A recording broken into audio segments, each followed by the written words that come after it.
Today, I will be demonstrating how to perform the Upper Limb Neurodynamic Test 3.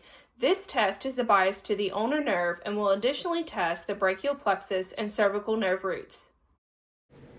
Neurodynamic tests challenge the physical capabilities of the nervous system by using multi-joint movements of the extremities to alter the length and dimensions of the nerve bed and the surrounding neural structures. These tests can be useful if the clinician suspects a neural injury by determining the presence of peripheral neuropathic pain in the upper extremity. For the Upper Limb Neurodynamic Test 3, this can include conditions such as cervical radiculopathy, thoracic outlet syndrome, and cubital tunnel syndrome. The ulnar nerve arises from the medial cord of the brachial plexus. It descends the medial aspect of the arm where it passes posterior to the elbow through the ulnar tunnel. This nerve helps to give sensation to the medial forearm and fourth and fifth digits.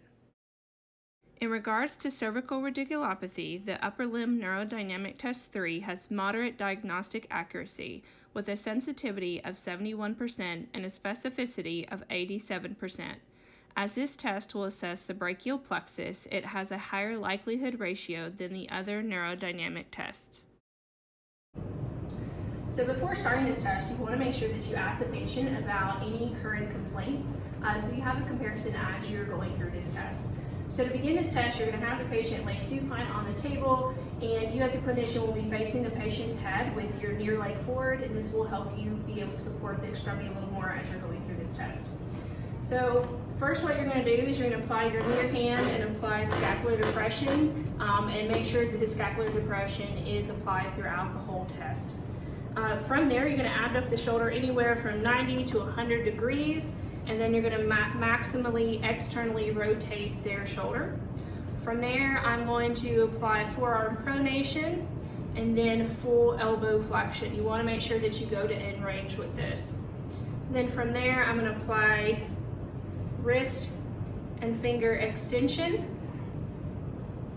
Make sure to ask them about their symptoms as you're going through each movement. If you need an additional sensitizing maneuver, you can have them laterally flex their head to the opposite side.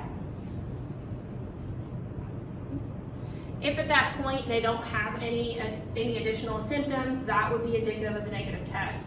However, if any of the particular movements reproduces the initial symptoms that they were complaining of, if it starts new sensory symptoms within the extremity, or if you as a practitioner notice increase in tissue resistance as compared to the other side, that will be indicative of a positive test.